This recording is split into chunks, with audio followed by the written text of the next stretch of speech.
João capítulo 9. João capítulo 9.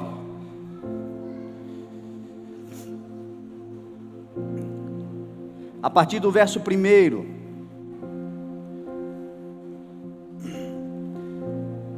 Diz assim a palavra do Senhor: Ao passar Jesus, viu um cego de nascença.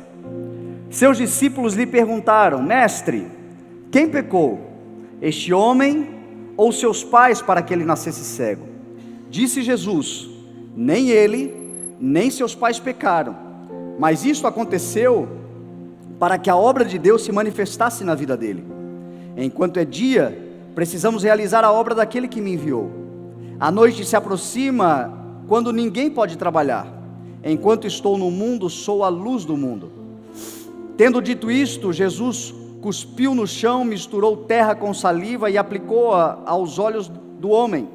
Então lhe disse: Vá lavar-se no tanque de Siloé, que significa enviado. O homem foi, lavou-se e voltou vendo. Seus vizinhos e os que anteriormente tinham visto mendigando perguntaram: Não é este o homem que costumava ficar sentado mendigando? Alguns afirmaram que era ele. Outros diziam: Não, apenas se parece com ele.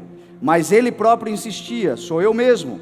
Então, como foram abertos os seus olhos? Interrogaram-no eles.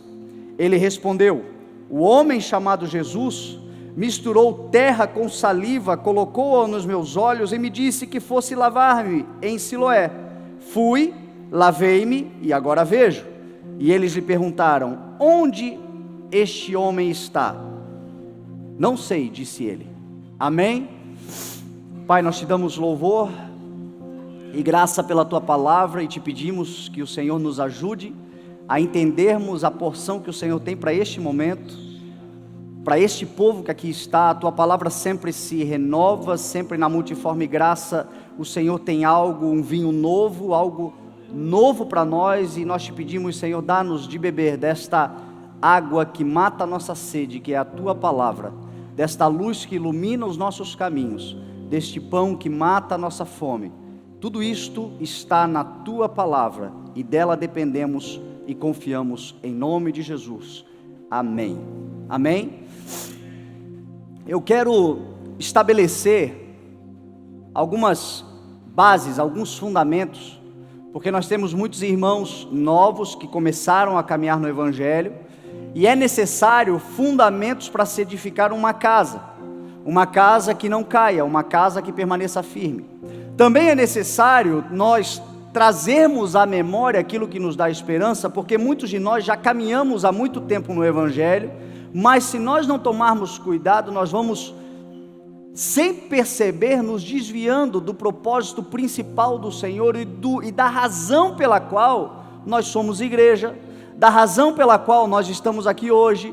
Essa chuva que hoje está caindo na cidade, você poderia estar em casa dormindo, você poderia fazer outras coisas, você poderia inventar qualquer coisa. Hoje é domingo, hoje é dia de descansar, hoje é dia de se renovar para na segunda-feira começar o trabalho. E que razão haveria você de estar aqui, se não pela razão correta de que Jesus Cristo é o centro das nossas vidas, de que Jesus Cristo é o Senhor da nossa vida, é aquele que nos salvou. Elementos básicos do Evangelho que são indispensáveis para a gente poder aguentar, viver, caminhar, esperar, confiar e ter a certeza de que a palavra do Senhor sobre nós se cumprirá. Jesus Cristo é o cabeça da igreja. Jesus Cristo é o Senhor. Nós acabamos de cantar aqui. Ele é o resplendor da glória de Deus. Ele é a expressão exata do seu ser. Jesus Cristo que se fez homem, a palavra diz que ele é o Cordeiro que foi imolado desde antes da fundação do mundo, está lá em Apocalipse. O Cordeiro de Deus que João declarou: Eis o Cordeiro de Deus que tira o pecado do mundo. Jesus Cristo, quando veio à terra, Ele veio por uma razão: apresentar ao Pai, estabelecer o reino de Deus, trazer as boas novas do Evangelho, morrer na cruz do Calvário para nos dar perdão dos nossos pecados, para nos libertar do cativeiro que nos prendia, para nos libertar da maldição, do afastamento, do pecado que nos fez cair.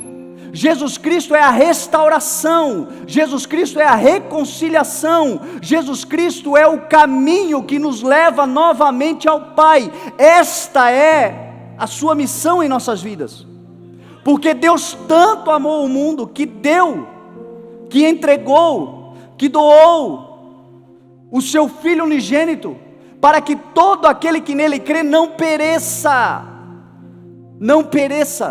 mas tenha a vida eterna.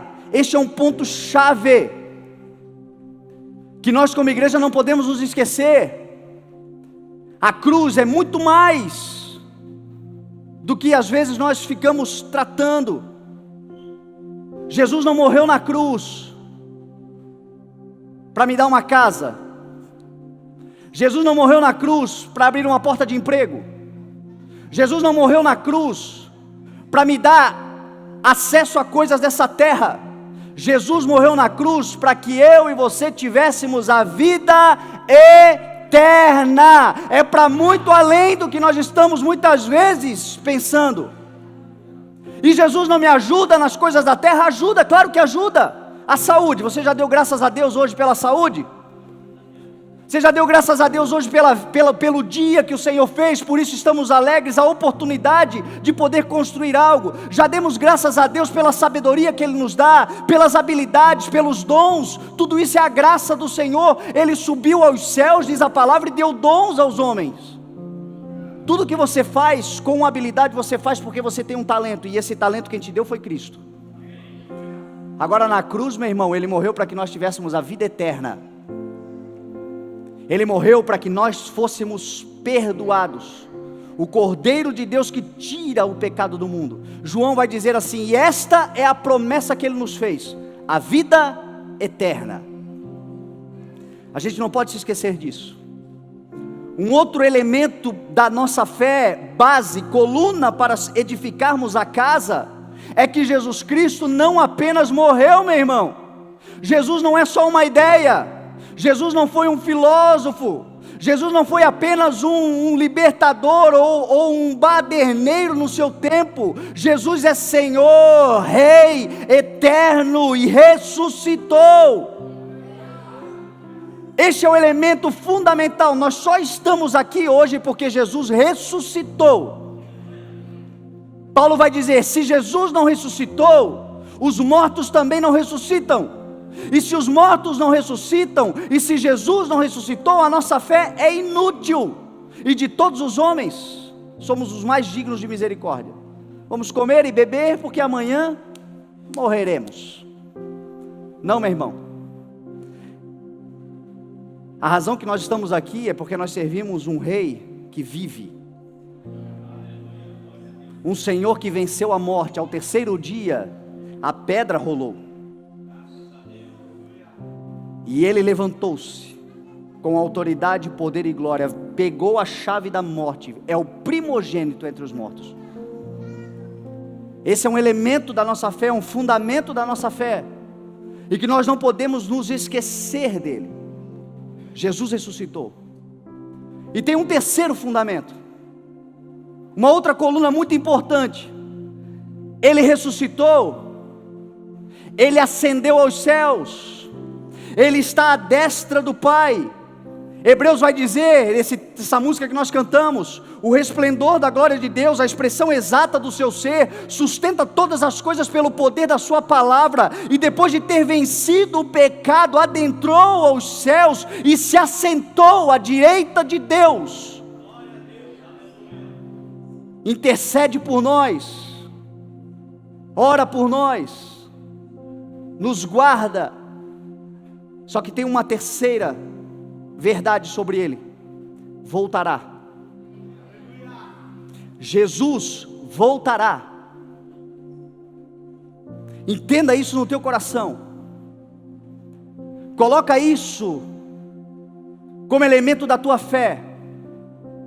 Porque a Bíblia diz que a trombeta soará, num abrir e fechar de olhos a trombeta soará, certamente ela soará. Aqueles que morreram com Cristo ressuscitarão, e nós, os que estivermos vivos, seremos transformados. A Bíblia diz que todo olho verá Ele se manifestar em glória, em poder, vindo com milhares dos seus anjos, resgatar a sua igreja, restaurar o seu povo, enxugar dos nossos olhos toda lágrima, nos levar para um lugar onde não há mais dor, onde não há mais lamento, onde a antiga ordem, a ordem que hoje está estabelecida, haverá de passar e tudo se fará novo. Isso acontecerá quando Jesus se manifestar em poder e glória para resgatar, para restaurar, para arrebatar a sua igreja. Aquele que vem virá e não tardará, diz a palavra do Senhor.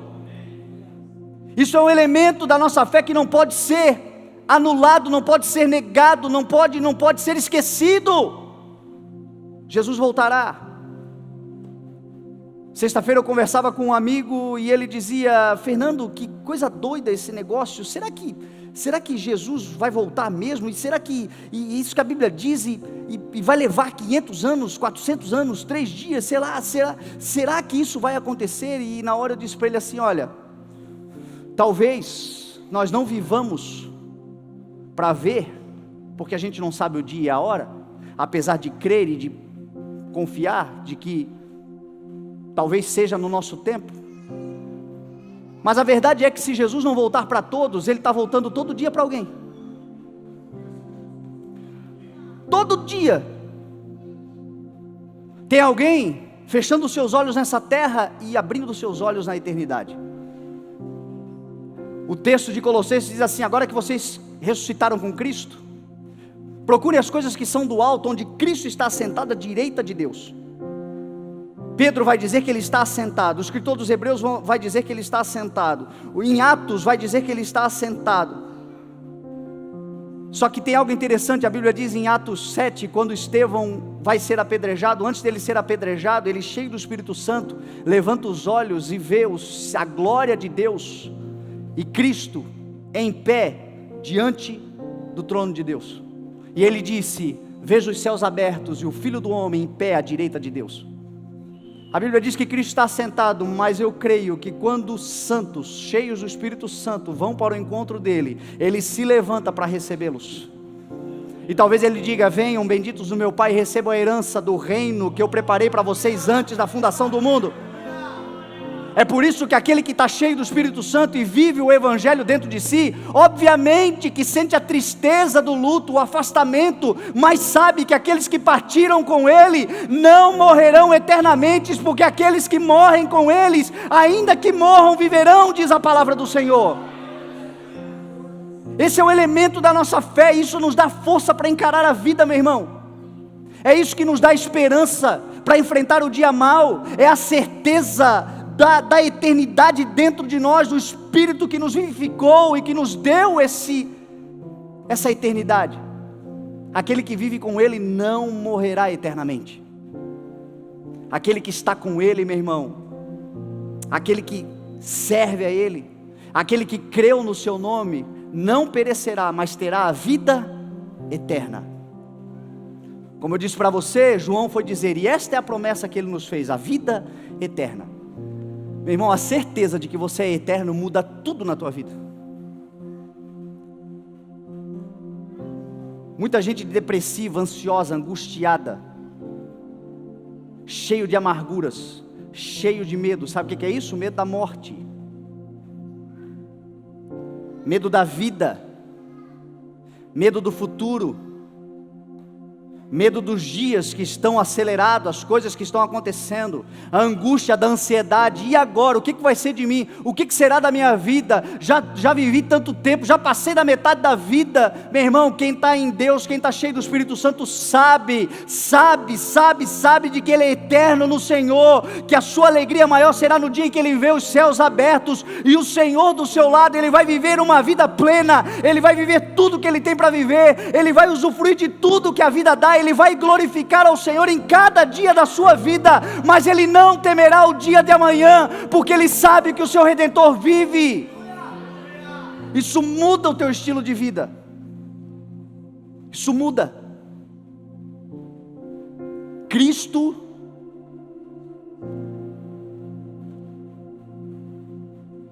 venceu, vive, reina e voltará. Isso precisa estar dentro de nós, como um carnegão, como algo cravado dentro de nós.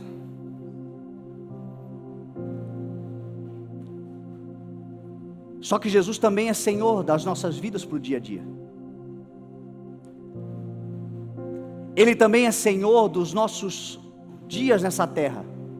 Ele é o mestre que nos ensina, que nos forja, que nos orienta, que nos faz viver essa plenitude de vida. Eu vim para que vocês tenham a vida e tenham em abundância, tenham ela plena.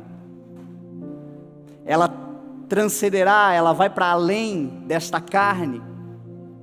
Mas olhando para Jesus, sendo discípulo de Jesus, nesta terra nós já começamos a usufruir e a fazer as mesmas obras que Ele realizou.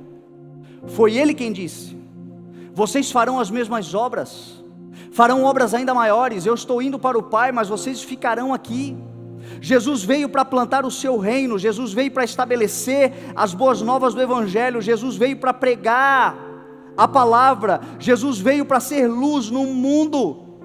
E quando Ele subiu aos céus, Ele deixou e estabeleceu, Ele enviou o seu Espírito Santo. Ele disse: eu não vou deixar vocês sozinhos, não vou deixar vocês órfãos, eu vou enviar o Espírito Santo, e Ele será o guia de vocês, o orientador de vocês, Ele será o conselheiro, Ele estará com vocês e em vocês.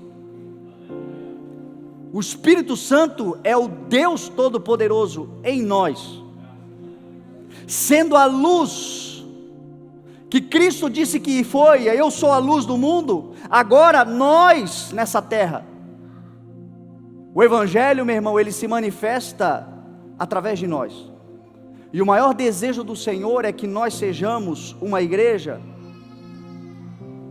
como uma candeia acesa,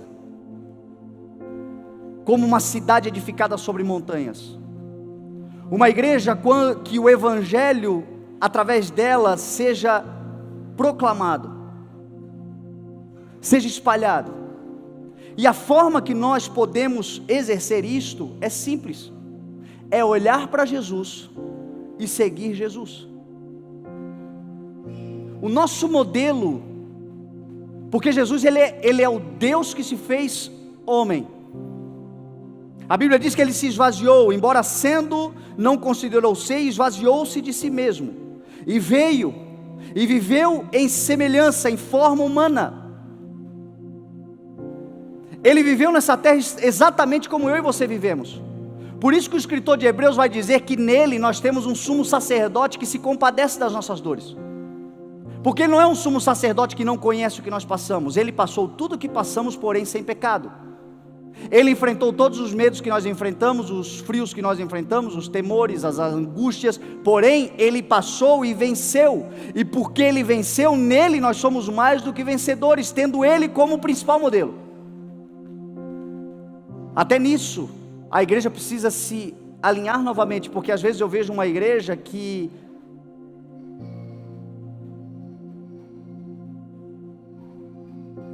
se inspira com Paulo, se inspira com João, se inspira com Pedro, se inspira com Moisés, se inspira com Davi, e não sabe nada do seu Cristo, e não vê no seu Cristo, no seu Jesus, no seu Senhor, o maior e melhor modelo de homem, porque Ele se fez homem, para que eu e você tivéssemos um modelo acessível. Deus, Cristo, sendo Deus em glória, se fez homem, para que nós tivéssemos um modelo acessível a imitar, a seguir, para que a vida se tornasse possível. E nós como igreja, às vezes nos esquecemos disso, e sendo igreja queremos nos tornar deuses. Os evangelhos, na grande maioria deles, salvo os últimos capítulos, 1, 2 capítulos dos 4 evangelhos, mostram Jesus enquanto homem. Revelam Jesus caminhando na terra enquanto homem, sendo um modelo. Você já reparou por que Jesus deixava as multidões maravilhadas? Você já leu isso nos evangelhos? Ele deixava as multidões maravilhadas porque ele pregava a palavra como quem tinha autoridade. Era isso que maravilhava as multidões. E esta autoridade está ligada à prática. Ele deixava as multidões maravilhadas porque aquilo que ele discursava, aquilo que ele falava, aquilo que ele proclamava, era a prática da sua vida. O que vai fazer com que o mundo conheça o Senhor Jesus, se glorifique no nome do Senhor Jesus, glorifique o nome do Senhor Jesus, fique maravilhado com a obra do Senhor Jesus na igreja que somos nós, é a prática do dia a dia do Evangelho, o nosso comportamento sendo condizente com o Evangelho. Não é o discurso. O discurso qualquer um tem. Jesus certa vez falou assim, vocês estão vendo os fariseus, eles se assentam na cadeira de Moisés. Façam tudo o que eles mandam. Porque o que eles estão mandando vocês fazer é a palavra, é o mesmo que eu estou falando, está nos profetas, está nos salmos, façam tudo o que eles mandam. Mas não façam o que eles fazem, porque eles não praticam aquilo que pregam. Foi o maior combate de Jesus, foi com a hipocrisia. A hipocrisia. O Senhor quer nos tornar cheios de autoridade nessa terra. O Senhor quer fazer com que a sua vida maravilhe a vida de outros. Porque maravilhados com aquilo que o Senhor está fazendo na sua vida, você vai se tornar um exemplo, você vai se tornar uma inspiração, você vai se tornar um modelo, porque aquilo que de Cristo hoje pode ser conhecido, não vem simplesmente daquilo que está escrito, mas vem da prática da sua igreja, mediante aquilo que está escrito. Por isso que Paulo chegou e falou assim, sede meus imitadores. Paulo não foi presunçoso. Paulo está dizendo, sede meus imitadores, porque eu sou de Cristo. Lembre-se, os dias de Paulo não tinha Bíblia. Hoje tem Bíblia, mas quem lê? Se o crente é difícil de ler, você imagina o mundo. Se nós, enquanto filhos de Deus, muitos de nós, sequer lemos a Bíblia, temos talvez anos de evangelho e nunca lemos a Bíblia inteira, imagina o mundo. Então como é que o mundo vai se converter? Pelo exemplo, pela prática, pelo dia a dia da igreja manifestando o reino de Deus através das suas práticas, das suas atitudes, dos seus comportamentos. E esta igreja, ela pratica, ela anda, ela se manifesta, ela proclama, ela exerce de que forma? Olhando para Jesus. Então talvez você não tenha o hábito da leitura, mas tem o hábito da audiência da palavra. Pratica o que você está ouvindo. Pratica o evangelho que está entrando no teu coração. Pratica toda a palavra que vem sobre a tua casa, sobre a tua vida. Jesus falou que esta casa, ela cresce, ela se edifica, esta casa não cai. Esta é aquela terra que dá frutos, que glorifica o nome do Senhor, que manifesta o poder que há no Senhor. E esta árvore frondosa que você vai se tornar, vai fazer com que pessoas sejam maravilhadas e glorificarão, vão dizer, se fez na vida dele, vai fazer na minha também. Evangelho é prática, é simples assim, é nós olharmos para Jesus e dizermos, eu quero fazer o que Ele faz, seguir a sua conduta, andar como Ele anda, tentar me aproximar, com todas as minhas limitações, com todas as minhas falhas, com todos os meus erros, mas eu sei que nele eu posso todas as coisas, porque Ele vai me fortalecer. O seu Espírito Santo está sobre a minha vida, Ele vai me conduzir a um caminho de verdade. Você tem o Espírito Santo de Deus, você está cheio do Senhor. E cheio do Senhor, meu irmão, o teu trabalho potencializa, você vai mais longe, você vai mais rápido, você vai mais firme. Mas o Evangelho é essa prática, é olhar para Jesus e dizer, eu seguirei. Não foi o que ele falou? Aquele que quiser vir após mim, negue-se a si mesmo, tome a sua cruz e siga-me.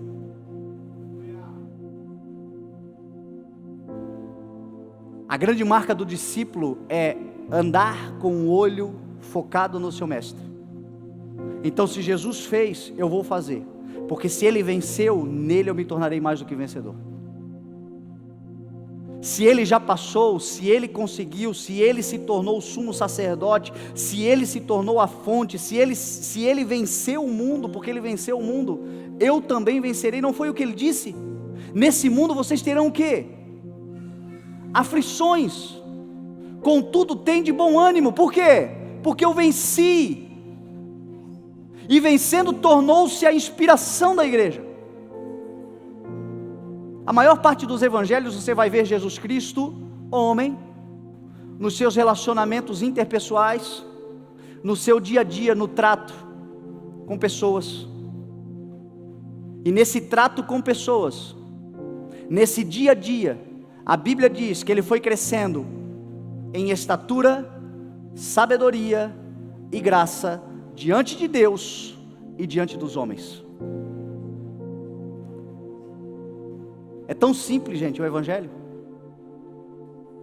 Talvez a maioria de nós aqui em estatura já não dá mais para crescer, pelo menos para cima, para o lado, se você não desistir, você consegue. Mas em sabedoria e em graça, meu irmão, a maior insensatez que eu e você podemos cometer, que beira a loucura, é dizer o seguinte: eu nasci assim, eu sou assim, não tem jeito, eu vou morrer assim. Isso é uma loucura.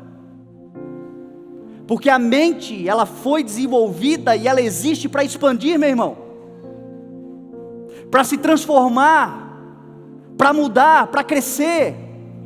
O maior trabalho do Senhor em nós é a mente, é trabalhar na nossa mente, porque quando Ele muda a nossa mentalidade, a nossa circunstância começa a mudar.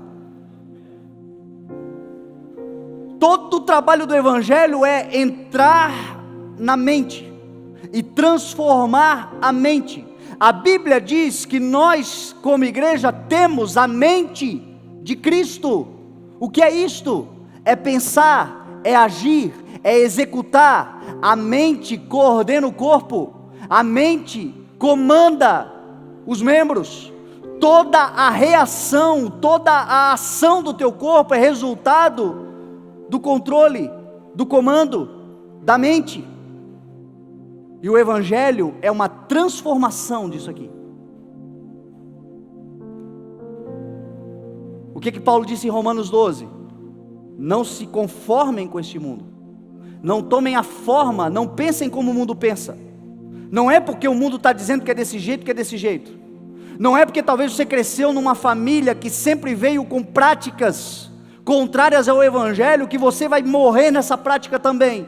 Não tomem a forma desse mundo, mas transformem-se pela renovação da vossa mente, para que sejam capazes de experimentar e comprovar a boa, agradável e perfeita vontade de Deus. Se a mente não mudar, as circunstâncias não mudarão. Se nós fazermos todos os dias as mesmas coisas que nós viemos fazendo por anos, nós daqui a 50 anos estaremos vivendo a mesma vida que estamos vivendo hoje. Porém, se o Evangelho entrar, ainda que nos confronte, ainda que nos faça mudar, se nós abrirmos a nossa mente para que Cristo entre nela, para que o Espírito Santo trabalhe nela, nós vamos experimentar e comprovar a boa, agradável e perfeita vontade de Deus. Na mente.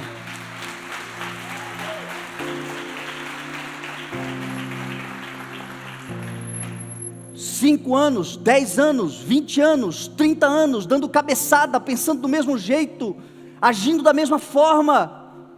A mente vai cauterizando quando o Evangelho está todo dia pingando aí dentro, uma nova mentalidade, uma nova forma de ver, uma nova forma de enxergar as boas novas, a promessa, a palavra, o propósito, os desígnios, o Senhor plantando. Mas se a mente não mudar, meu irmão, as circunstâncias não mudarão. Todo o trabalho do Senhor é na mente. É aqui que o Senhor vai transformar a sua igreja.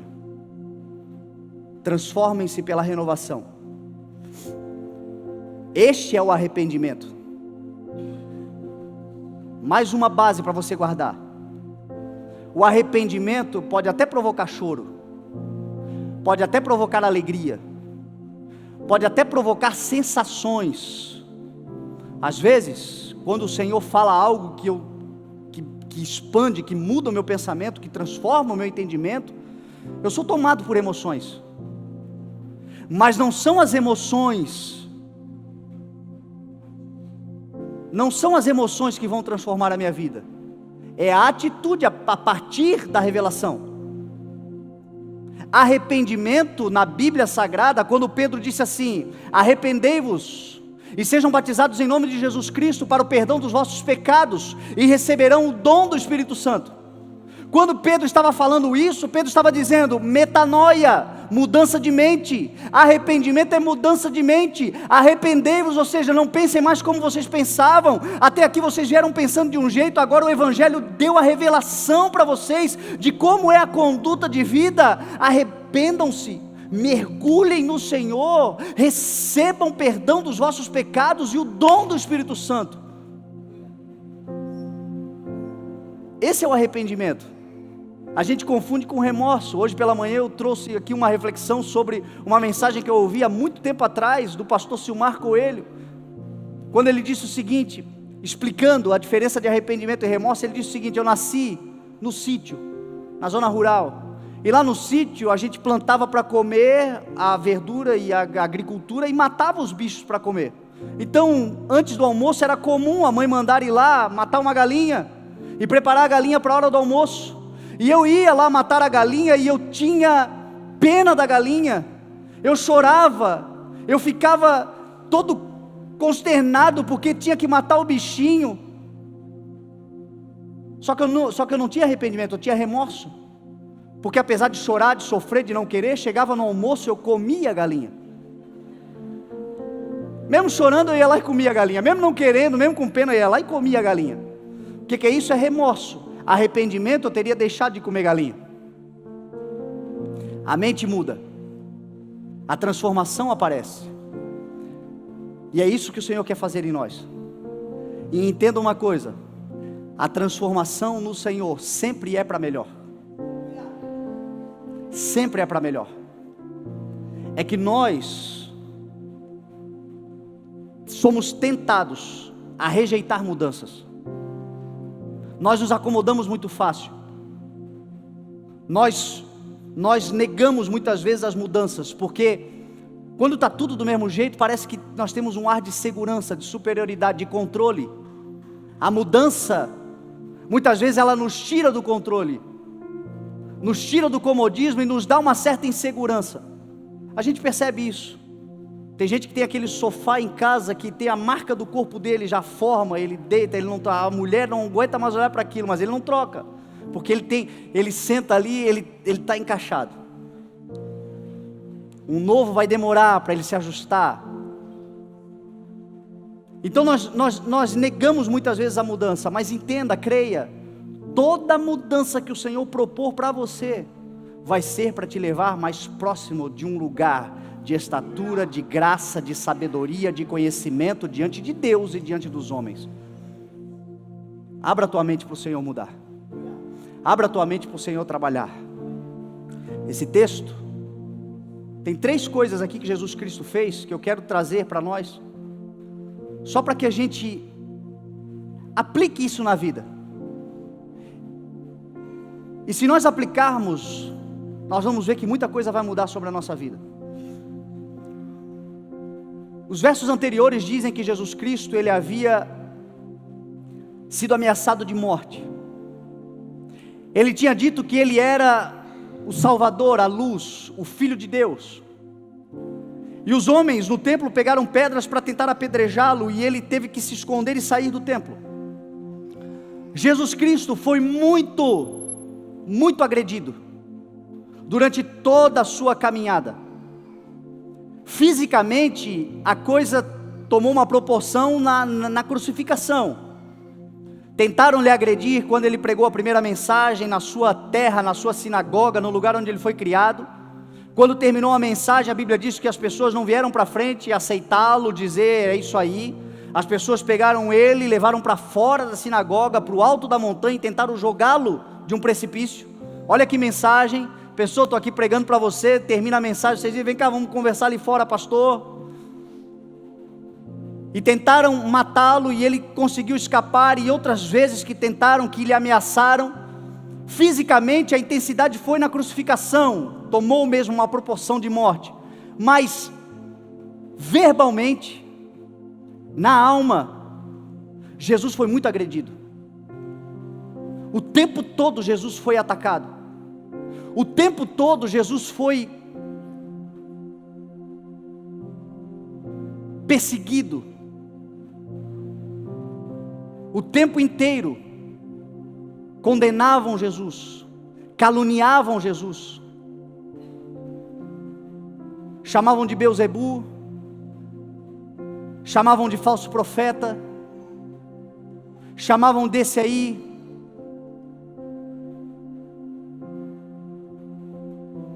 E o mais interessante é que todos estes que assim faziam com Jesus, eram aqueles pelos quais ele veio para morrer.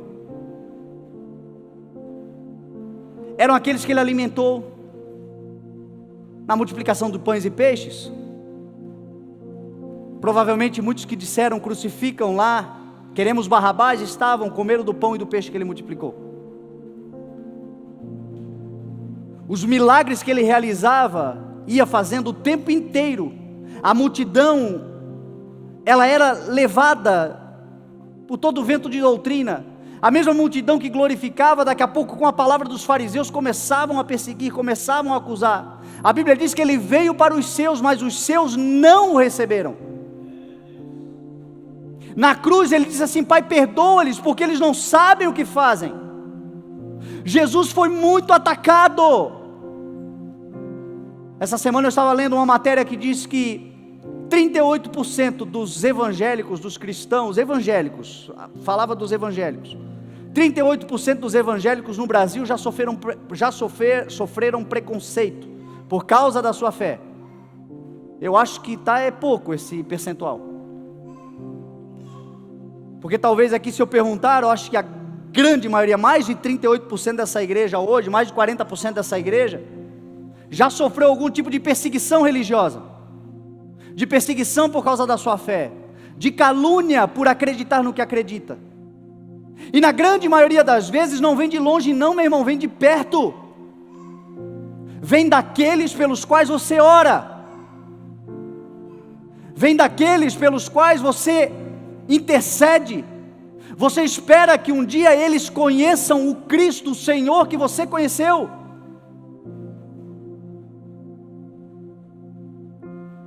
Vem de colegas de trabalho, vem de familiares. Jesus disse, os inimigos do homem serão os da sua própria casa. Não foi isso que o Senhor disse? Todo ataque que ele sofreu, talvez de uma forma muito mais intensa, permanente, era todo o tempo tinha um chato do lado dele. Qual é a primeira marca que eu vejo aqui em Cristo? Resiliência. Você quer dar certo na sua vida? Seja resiliente.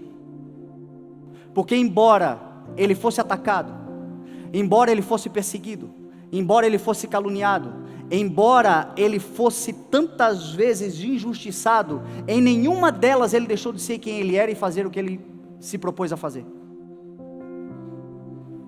Em nenhuma dessas ataques, dessas ações, ele foi deformado. Em nenhuma dessas ações, raízes de amargura brotaram no coração dele. Em nenhuma dessas ações contra ele, ele deixou-se deformar, amargurar-se. Em todas elas, ele continuou focado em quem ele era. Ele continuou focado naquilo que Deus mandou ele fazer. Quer comais, quer bebais, quer façais qualquer outra coisa, faça tudo para a glória de Deus. Quando você entender que a sua vida é uma vida para a glória do Senhor, não importará mais o que os outros vão falar. Talvez em algum momento você vai respirar fundo, talvez em algum momento você vai se entristecer, mas tudo isso vai bater no escudo da fé e não vai te inflamar, porque você sabe que você está servindo a um Senhor, e esse espírito de resiliência vai te levar no lugar onde o Senhor quer que você chegue. Você sabe o que é resiliência? É elasticidade. É a capacidade que um objeto tem de ser deformado, oprimido, apertado, e quando você solta, ele volta à forma original. Quando eu era pequeno, jogava taco com aquelas bolinhas de borracha na praia. Nós passávamos com o carro por cima da bolinha, nós amassávamos a bolinha, mordia a bolinha, soltava, ela voltava, nós íamos jogar bola com ela, porque ela foi criada para jogar taco. Então não é porque nós passávamos com o carro por cima, não é porque nós deformávamos, não é porque nós batíamos nela que ela deixava de ser bolinha. Você não vai deixar de ser o que o Senhor criou você para ser por causa das pessoas que querem te dar uma outra forma diferente daquela que você tem. Talvez você vai ser muito afligido, talvez você vai ser muito oprimido, talvez você já esteja passando por isso, talvez o mundo aí fora esteja te apertando de uma tal forma que você começa a ver deformidades, mas maior é aquele que está com você do que aquele que está no mundo. A opressão, quando ela passar, você vai estar na forma original e vai fazer o que o Senhor te criou para fazer, e não haverá nada nessa terra que seja capaz de parar o propósito de Deus na sua vida, porque o Espírito Santo de Deus dentro de você é quem te dá resiliência. Jesus tinha essa marca no caráter dele. Paulo tinha essa marca no caráter dele. Os apóstolos, os homens de fé, as mulheres de fé, são pessoas que elas não deixam que aquilo que o mundo está fazendo, que aquilo que as pessoas estão dizendo, mudem quem elas são, mudem a essência de quem elas são. Talvez você já sofreu muitas coisas, talvez você sofreu abusos na sua vida,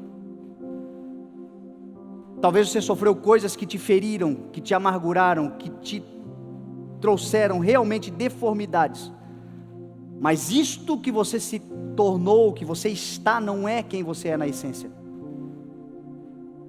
Na essência você é filho de Deus, você é filha de Deus. Na essência você tem um desígnio desde o ventre da tua mãe. Na essência, o Senhor já te chamava pelo nome antes de você ser formado. Na essência, Ele já escreveu todos os seus dias no livro dele antes de qualquer um deles existir. Na essência, Ele é o Deus da sua vida, o Deus da sua história. Na essência, você tem uma promessa de vida eterna nele. Esta é a verdade sobre a sua vida. Este é quem você é. Esta é quem você é, não é aquilo que os outros estão dizendo que você é. Quando você olha para Jesus, você vê resiliência. Você vê que ele sabia quem ele era, apesar das opiniões contrárias. Você vê que ele estava focado naquilo que o Senhor lhe deu para fazer, apesar das dúvidas e das incredulidades. Resiliência, meu irmão. Você pode ser apertado ali na frente, mas quando te soltarem, você volta à forma original e continua fazendo aquilo que o Senhor te criou para fazer. Talvez em alguns dias a situação vai ficar bem difícil, você vai dizer, e agora?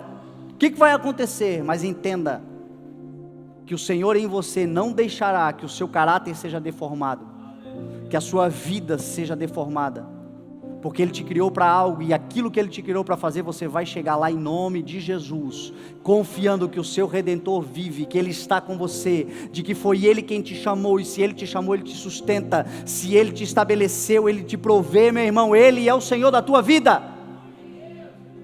Só vai parar, meu irmão, se você não acreditar nisso. Quando você olha para Jesus, você vê resiliência. Sabe o que é resiliência? É entender que tudo é possível àquele que crê. É entender que nada é impossível para Deus. É absorver a verdade que se nós crermos nele, nós veremos a glória dele.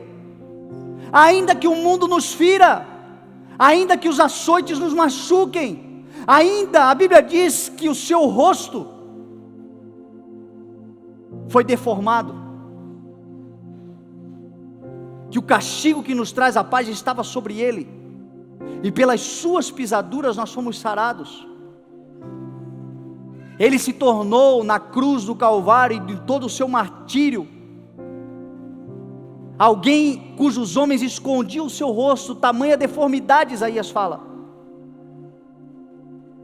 Mas aquilo não mudou quem ele era por dentro. No terceiro dia ele ressuscitou, cheio de glória e de poder. O mesmo Espírito que estava sobre a vida dele está sobre a sua, está com você. A obra que ele começou em você, meu irmão, ele não vai parar.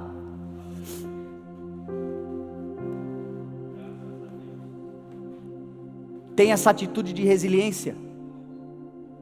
Saia daqui hoje acreditando, meu irmão, que não é porque te ameaçaram, não é porque disseram que não vai dar certo, não é porque falaram que não vai funcionar.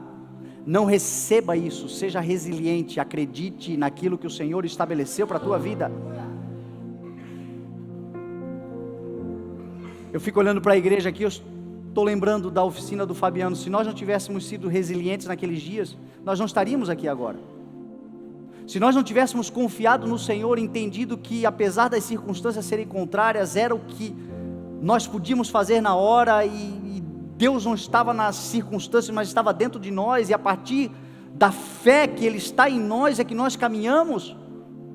É isso que nos torna resilientes. O Espírito Santo é o que te dá essa elasticidade, essa capacidade de muitas vezes ir lá na ponta, mas não estoura, você volta para a forma original. Muitas vezes, meu irmão, é por esses processos que a gente passa, mas eles não nos deformarão.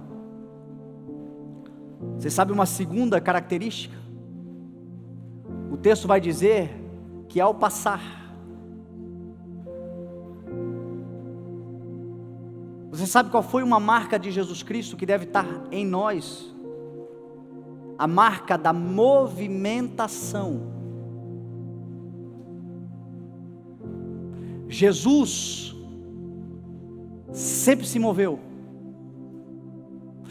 Jesus sempre caminhava, percorria. Jesus sempre, naquilo que Ele cria, Ele dava passos em direção a isso. Lá em Gênesis você vai ver que no princípio havia trevas nos abismos, a terra era sem forma e vazia, mas o Espírito de Deus se movia sobre a face das águas. Você sabe qual é o problema de muitos irmãos nossos? Eles não interpretam a Bíblia direito. Na semana passada eu proclamei aqui o Salmo 40. Esperei com paciência no Senhor, e Ele se inclinou para mim e ouviu o meu clamor. O problema é que muitos irmãos entendem o seguinte: esperei com paciência, então vou cruzar os braços e vou ficar parado. O esperar da Bíblia é confiar. O esperar na Bíblia é mesmo que eu tenha que caminhar. Jesus é o que? É o caminho é feito para caminhar. O que o Senhor quer é que eu e você tenhamos a confiança de que mesmo caminhando, andando todos os dias, esperando nele, a porta vai se abrir, em algum momento a circunstância vai mudar, em algum momento a história vai mudar, mas todos os dias eu devo dar passos em direção àquilo que eu já recebi do Senhor, em direção à promessa que eu já recebi do Senhor, em direção à palavra que eu já recebi do Senhor. O meu pai costumava dizer: oração é a junção de duas palavras, orar e ação. Você ora e você age. Você ora, você toma posse e você vai em busca. Jesus disse assim na oração: peçam, batam, busquem, porque todo aquele que pede recebe, aquele que bate, a porta lhe será aberta, aquele que busca encontra. Em todo tempo o Senhor está nos enviando, nos fazendo andar. Paulo diz assim: eu não corro como quem corre sem alvo. Eu me esqueço das coisas que ficam para trás e eu avanço para as que estão adiante de mim. O Evangelho inteiro vai te impulsionar a andar, vai te impulsionar a caminhar, vai te impulsionar a descruzar os braços e começar a andar em fé, correr em fé, e você vai voar em fé em nome de Jesus. Mas não para não, meu irmão. Aqueles que esperam no Senhor vão alto como águias. Correm e não se cansam, andam e não ficam exaustos, andam e não se cansam, correm e não ficam exaustos. O tempo inteiro o Evangelho está nos dizendo: andem, caminhem, vão adiante, avancem, vai porque eu vou com você. O Senhor, meu irmão, é um Deus que vai adiante de nós, que nos cerca pela retaguarda, que está conosco em todo o tempo, mas em todo momento Ele está em movimento. A igreja precisa entender isso, senão a igreja perde o tempo de visitação do Espírito. Porque a igreja se acomoda, as pessoas se acomodam. A Bíblia diz que hoje, nós já estamos bem mais próximos do que quando cremos. Você já andou muito, meu irmão. Você já andou muito, minha irmã. Se você olhar, apesar de quem sabe você olhar e está longe ainda a promessa, talvez você olhe e diga, mas ainda falta tanto, mas dá só uma olhadinha para trás e vê quanto que você já caminhou. Hoje você está muito mais próximo do que quando você creu, e se você não parar, meu irmão, você vai a cada dia se aproximar mais desse alvo, desta conquista, desta promessa, de tudo que o Senhor tem estabelecido para você. Agora isso se faz com caminhada, isso se faz com passos firmes, adiante. Nunca se esqueça do povo de Israel, que para nós é exemplo, está lá em Hebreus. Estavam diante do Mar Vermelho, o mar diante deles, 3,5 milhões de hebreus, Faraó com seus cavalos e soldados vindo atrás, Moisés desesperado, porque o povo estava dizendo, nos tirasse do Egito para nos fazer morrer no deserto. Moisés desesperado orou ao Senhor dizendo, Senhor, e agora? O que acontecerá conosco? O que o Senhor disse para ele? Por que vocês estão orando? Mande que marchem. Manda andar, manda marchar. E aquele exército se pôs a marchar e o mar se abriu. Se você pôr a tua casa para marchar, o mar vai se abrir. Se você andar nesta terra como um bom soldado de Cristo, o mar vai se abrir. Se você começar a andar, você vai dizer o que Davi disse, no meu Deus eu posso transpor muralhas. Davi, quando enfrentou Golias, a Bíblia diz que Golias veio andando, Davi foi correndo. Se ele anda, eu vou correr. Quando o gigante veio andando na direção dele, Davi saiu correndo em direção dele. Tu vens contra mim com espada e com lança, mas eu vou contra ti, eu caminho na tua direção, em nome do Senhor dos exércitos a quem tu tens afrontado. Maior é quem está com você do que aquele que está no mundo. Maior é Deus sobre a tua vida. Maior é o Senhor que te fortalece. Maior é Deus que te dá passos firmes. A Bíblia diz que Ele fortalece os joelhos vacilantes, porque em algum momento a gente, e agora? Ele está com você. Se você tropeçar, Ele te levanta. Se você cair, Ele te coloca sobre os pés novamente. Se você temer, Ele chega do teu lado, mas em todo tempo, Ele vai te chamar a andar.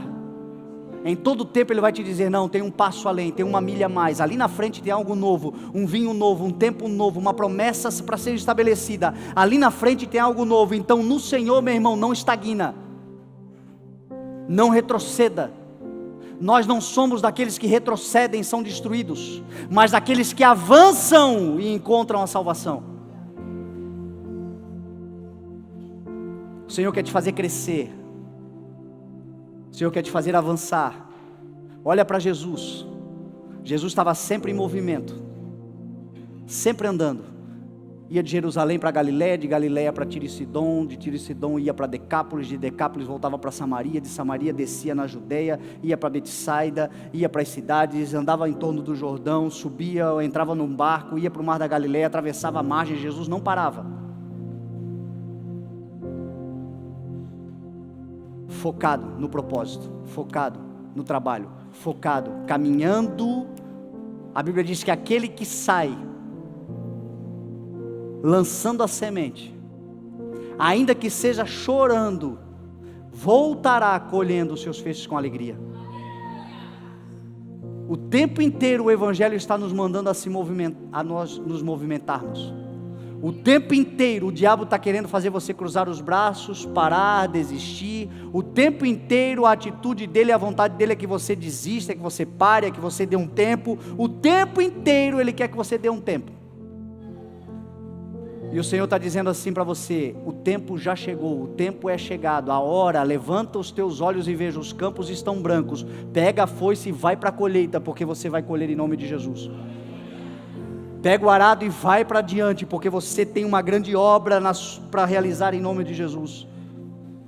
Essa é a grande diferença, meu irmão. Jesus estava o tempo todo focado. Esta é a grande diferença entre aqueles que vão e aqueles que ficam, entre aqueles que crescem e aqueles que não crescem. A diferença é uma: uns fazem todos os dias aquilo que outros fazem só de vez em quando.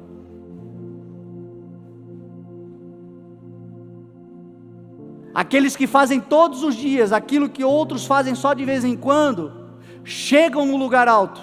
E aqueles que fazem só de vez em quando, dizem assim: sujeito de sorte, hein? Queridinho do Senhor, deve ter feito alguma coisa para cortar caminho, para ir. Não, a diferença, meu irmão, é que todo dia fazendo alguma coisa, quando você tomar consciência, você vai ver que fez muito. Se todo dia você se focar em restaurar a tua família, no final do ano você vai ver o quanto a tua família cresceu e foi edificada. Se todo dia você se propor a ter um momento com Deus, você vai ver no final do ano o quanto de revelação e de intimidade com o Senhor você conquistou. Se todo dia você se propor a se qualificar um pouco mais na habilidade, no dom, no talento, na profissão que o Senhor te deu, você vai ver que no final do ano, quantas coisas você conquistou. É todo dia. É todo dia. Fazendo aquilo que alguns fazem só de vez em quando. Essa é a diferença. Jesus é esse modelo. Jesus, enquanto homem, na grande maioria dos escritos do Evangelho, é esse cara, resiliente, focado e caminhando na direção daquilo que ele veio para realizar. E número 3, extremamente altruísta. A Bíblia diz que Jesus, ao passar, viu o cego de nascença. Não mostraram para ele, o cego não ficou gritando, o cego não ficou chamando a atenção dele. Nesse caso, ele viu. Sabe o que é isso? Altruísmo, empatia, preocupação, compaixão com os menos favorecidos. Esta é a maior marca daquele que tem o Espírito de Deus em si, do Evangelho. Esta é e deve ser a maior marca da igreja, é o grande diferencial da igreja. A capacidade, meu irmão, quando a Bíblia diz para você dar passos firmes, levantar a cabeça e andar focado, a Bíblia diz de cabeça erguida, não de nariz empinado. Preocupado e atento, esta é a grande marca do Evangelho. Esta é a maior característica de alguém que exala o bom perfume de Cristo, a capacidade de se compadecer com o outro. Estes são aqueles que prosperam, estes são aqueles que o Senhor quer fazer crescer na vida. Estes são aqueles que no dia a dia, na resiliência, no trabalho, no foco e na empatia, multiplicam, crescem, avançam. Essa semana eu fiz uma reflexão sobre o menino da multiplicação dos pães. A Bíblia diz que antes da multiplicação dos pães, dos 5 pães e 2 peixes, Filipe foi perguntado por Jesus sobre o que Jesus deveria fazer. Jesus perguntou: o que nós vamos fazer para alimentar esse povo? A Bíblia diz que Jesus fez a pergunta apenas para pô-lo à prova, porque já sabia o que ia realizar. E Filipe disse o seguinte: 200 denários não alimentam a multidão. 200 denários é muito mais do que 5 pães e 2 peixes. Só que Jesus fez a multiplicação a partir dos pães e dos peixes e não dos denários. Por quê? Porque o menino, apesar de ter menos recursos, tinha mais fé, disposição e empatia. Apesar de menos recursos, ele estava disposto a repartir com aquela multidão. E Jesus, pegando a esse princípio, multiplicou. No reino de Deus, multiplica quem reparte. O Senhor é aquele que supre de semente ao que semeia. O Senhor é aquele que nos dá uma medida calcada, sacudida e transbordante. A maior marca, meu irmão, da igreja é esta.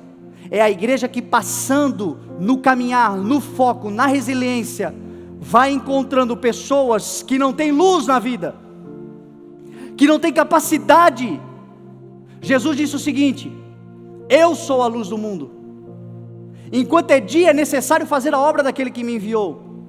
Não é o que ele disse no texto que nós lemos? Só que em Mateus 5 ele diz assim: não, vocês são a luz do mundo, a igreja é a luz do mundo. Não se pode esconder uma candeia edificada sobre uma candeia embaixo de uma vasilha, mas tem que colocar em cima para iluminar toda a casa. Não se pode esconder uma cidade edificada sobre montanhas. Assim brilha a vossa luz diante dos homens, para que eles vejam vossas boas obras e glorifiquem ao Pai Celestial que está nos céus. Então a luz hoje brilha através da igreja, o discernimento, a revelação. Quem traz luz para aqueles que estão cegos hoje nessa terra é a igreja. E a igreja faz isso, meu irmão, com envolvimento, com empatia, imitando a Cristo. E a promessa dele é o seguinte: os seus barris transbordarão de vinho, os seus celeiros se encherão.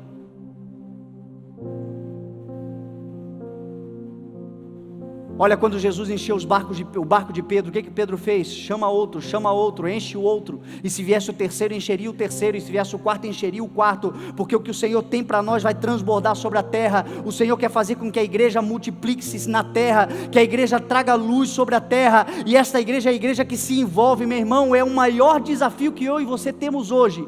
É o desafio de não nos tornarmos insensíveis como o mundo se tornou. Nós vimos isso semana passada, segunda-feira passada, naquele acidente trágico que vitimou o Ricardo Boechat.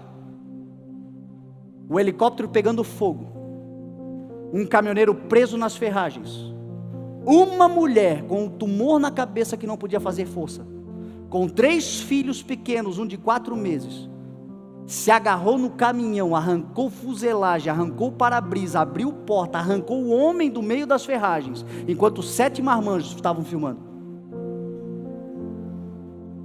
Sabe o que é isso? A insensibilidade humana, que se nós não cuidarmos vai entrar dentro da igreja. E Jesus alertou isso. Na parábola do samaritano, Jesus disse: vinha um sacerdote. O homem havia sido violentado, agredido e roubado. Vinha um sacerdote. Quando o sacerdote viu, atravessou. Vinha um levita. Quando o levita viu, atravessou. E aí vinha um samaritano, que quando viu, parou, limpou as feridas, colocou ele sobre o seu animal, levou ele para uma hospedaria, deu dinheiro para o dono da hospedaria, disse ao dono da hospedaria: cuida dele, porque quando eu voltar, eu te pago o que eu devo. Se nós trazermos para os dias de hoje, o sacerdote era o pastor. É o pastor. Muitas vezes dentro da igreja, nós estamos dentro da igreja. Que o Senhor nos perdoe de toda a nossa insensibilidade. Os levitas são os obreiros, os cooperadores, o povo. Sabe quem é o samaritano da história? Aquele que não tem cara de crente, não tem jeito de crente, que não anda conosco na igreja, que não está conosco, que não faz o que a gente, não proclama o que a gente proclama, mas tem muito mais atitudes que nós temos muitas vezes. O próprio Ricardo Boechat, que a mulher dele disse, olha, ele era um ateu que praticava muito mais, o ateu que mais praticou o maior mandamento de Deus, que era o amor ao próximo, ela dizendo sobre ele. Nós temos que cuidar, meu irmão, para que nós não nos tornemos insensíveis. Porque a vontade do Senhor é que o Evangelho em nós se manifeste em bondade. Entenda uma coisa: o Evangelho nunca vai pedir para você aquilo que você não tem. Deus nunca vai cobrar de você aquilo que você não tem. O que Deus nos orienta e nos ensina e nos ordena é que, em podendo fazer o bem, não neguemos o bem a quem dele precisa.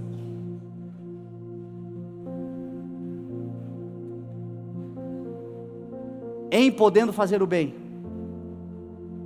não neguemos o bem a quem dele precisa. Jesus, quando tomou essa atitude, o que diz o texto?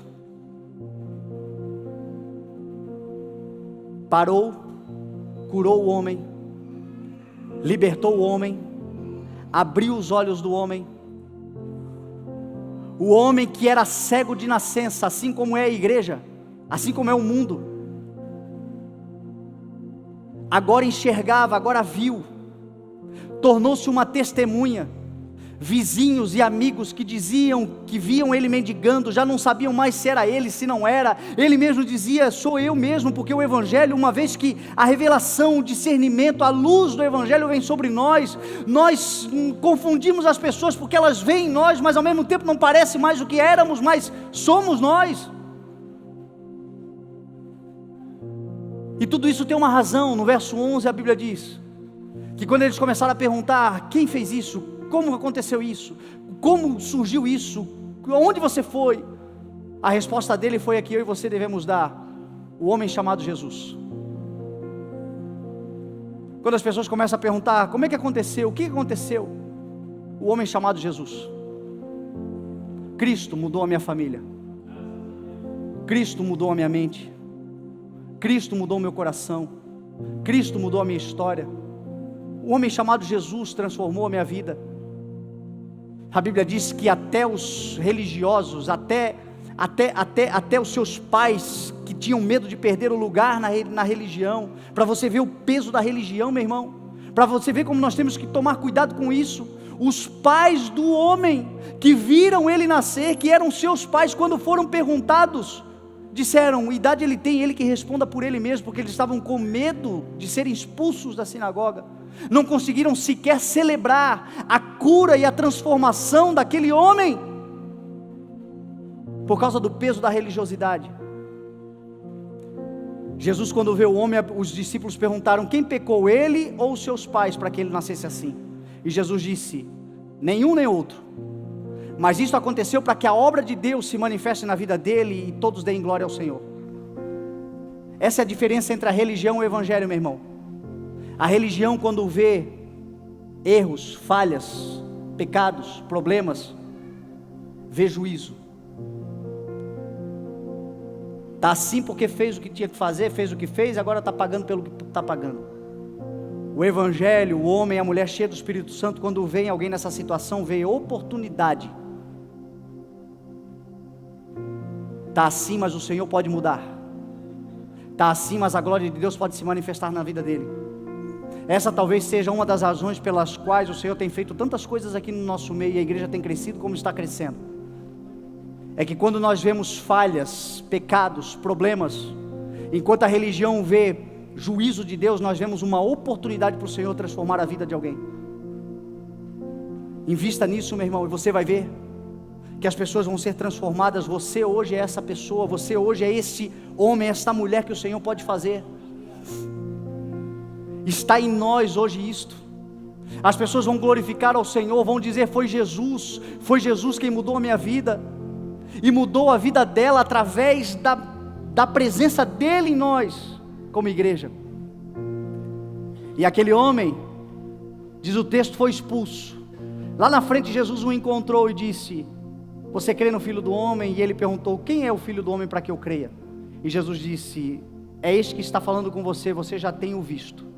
E ele disse: eu creio, e o adorou.